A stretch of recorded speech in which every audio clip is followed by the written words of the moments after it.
What is up, everyone? My name is Al, and welcome back to a series of professional StarCraft 2. Today, in the top left corner of Stargazers, we have our yellow Terran player. He is from South Korea. His name is GuMiho. In the opposite corner, I said in a couple of videos ago that this was coming. We have our blue Zerg player, also from South Korea. He is Rogue. Now, we have GuMiho versus Rogue. I mentioned a little while ago that I want to cast a Rogue game. I have been struggling to get hold of his replays, and there's a very simple reason for that. He only really competes in the biggest of tournaments. There's a couple of pro players, like Rogue, that really only play in the big tournaments, the premier tournaments. Now this is a major tournament, but they CC first. This build got a little bit of popularity recently, and we're seeing GuMiho go for it. CC first on the low ground with no scout whatsoever.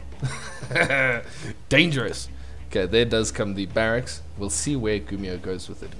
But anyway, yeah, Rogue only generally plays in the big tournaments, and he's a bit of a killer.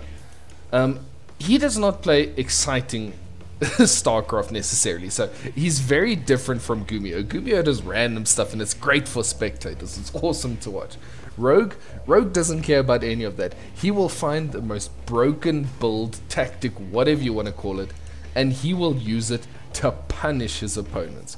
I mean, I remember there was a couple of GSLs where he was just going for these weird roach timings and just demolishing the opponents. I think it was, who was it against, Maru or something, where it was like such a short best of 7 series just because Rogue decided to go super aggressive.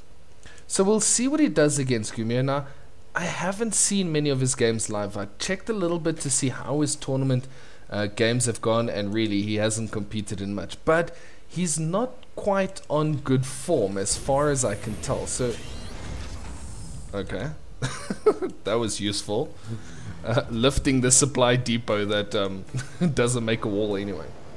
But yeah, we'll see how he does against GuMiho, who is playing really well lately, at least in my opinion. Stargazers, nice map. I do like this map. It makes for some creative games. Rogue going for his third CC. At this stage, look at this greedy build. One Marine into reactor, into the factory, and there's already Lings here. Look, the CC's done. I think Rogue would know the timing and know that that CC is very early, so he probably knows it's a CC first build. But yeah, it's so greedy. Finally, he's making a couple more Marines, getting aliens, and the starport.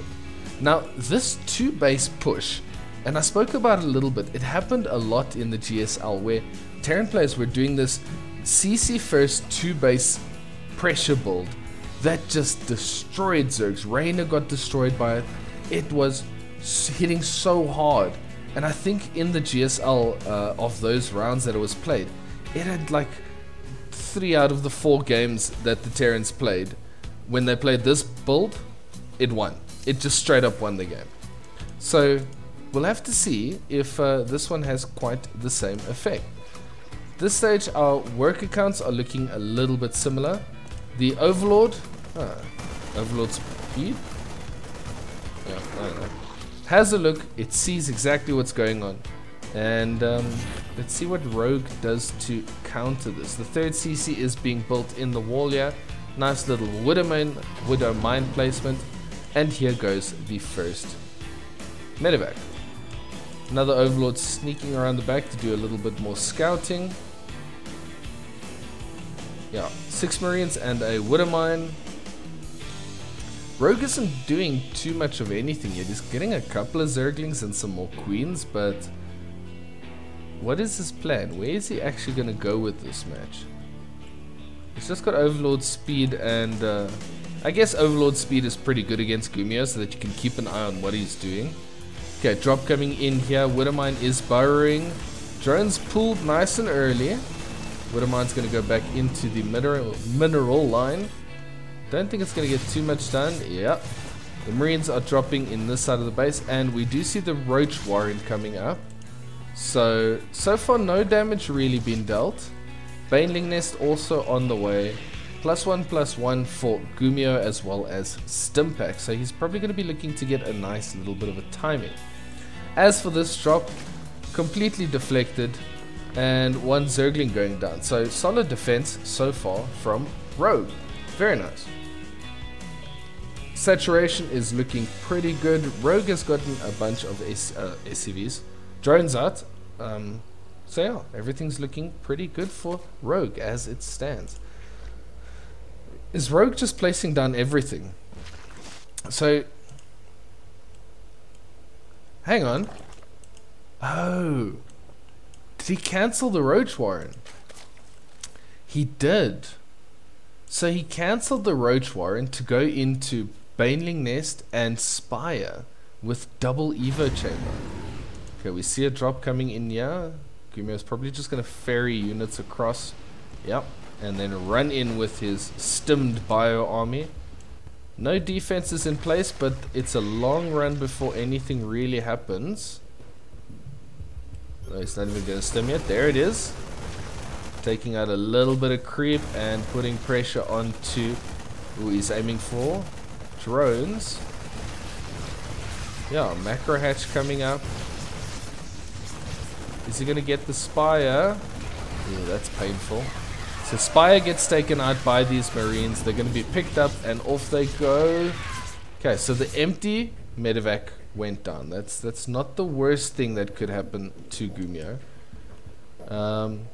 So far the creep spread seeming pretty okay. Spire is being rebuilt. And yeah, we just see normal siege tanks, Marines. Nice couple of spotter depots out here. Yeah, they're quite even so far. But now this is the thing. GuMiho is up 1-1. And Rogue is only getting 1-1 or +1 carapace. Ooh, watch your banelings, watch your banelings. Here comes the push by GuMiho. Zerglings are going to wrap around these tanks.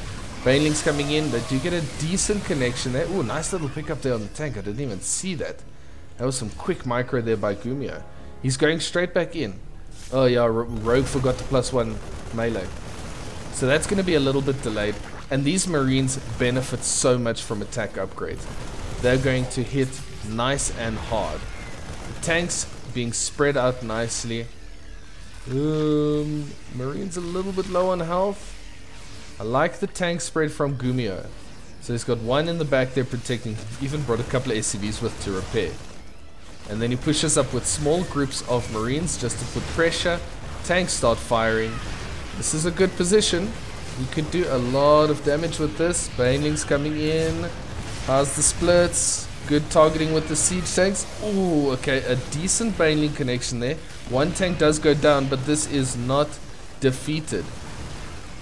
Tank is going to move forward again. GuMiho is just going to keep pushing. 8 Mutalisks on the way.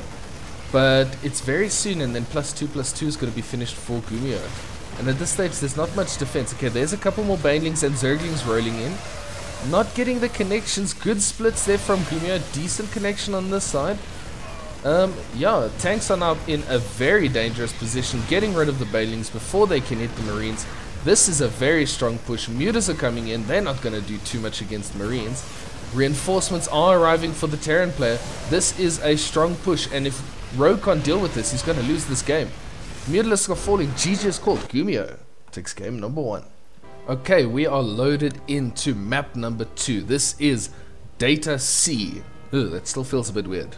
Data C, Data C. Yeah, you know the map. So that was a difficult one. Rogue defended the early game pressure. Nice. Did well. And then the push with the tanks just came in, and he didn't really have enough to deal with it. Maybe he could have had a little bit better creep spread, could have been spreading out surrounding with the Zerglings. I think the Spire getting cancelled was big, because Rogue would have liked to send Mutas across to pull some of that Terran army across. And because they were so late, they couldn't help with the defense. They couldn't really help with too much of anything. So, you know, I think those... Are we going to see it again? Yeah, another CC first build. This seems so dangerous, but for some reason it works for these Terran players. I mean, I guess what's the counter as a Zerg player is you send, I don't know, your 12 pool. You have to be very cheesy. You can't go hatch gas pool in order to counter the CC first. If you go 12 pool and you've got a bunch of Zerglings across, you get rid of the SCV building the CC, game is won. Because the supply depot won't be up here. There's nothing to close off this wall. And I mean, if you look at this again, we look at GuMiho's site. He does not do any scouting off of this build. He just builds it up, builds up his army, and goes for it. So it seems to be a very strong build, and it avoids that late game where, you know, Zergs are quite comfortable in that late game against the Terran, even with the whole ghost mech kind of thing. At least for the most part, the high level Zergs are really okay with it. It's still strong, but yeah, so double gas, single marine, should be seeing the factory coming up as soon as GuMiho has the gas, and that CC is done. That CC is done so close after the natural hatch. It's a very economic opener, but that goes into strong aggression off of 2 or 3 bases. Reactor on the barracks. Yeah, things are looking quite normal again. We'll see. Hopefully Rogue can make a little bit of a better show. He got just flattened by that. GuMiho just kind of harassed a tiny bit. That did nothing, and then just stomped him. Just with a push, he just decided, okay, well, there you go. Get out of my game. Zergling coming in for a scout. Okay. Ooh, and he gets away. He's gonna have a nice view of what's going on. And, yeah, Rogue should be quite happy with it. Does get taken out, but that doesn't really matter. The scouting is valuable. We're going to have to see what Rogue decides to do with this. At this stage, he's just droning hard. He obviously knows how much time he has to do some droning before he actually has to go into army. Single Hellion, and the starport is on the way. So this is obviously just to deny a little bit of creep if it can, and just to keep some scouting up. And if I'm not mistaken, yeah, this is the first unit of GuMiho's that actually moves across the map.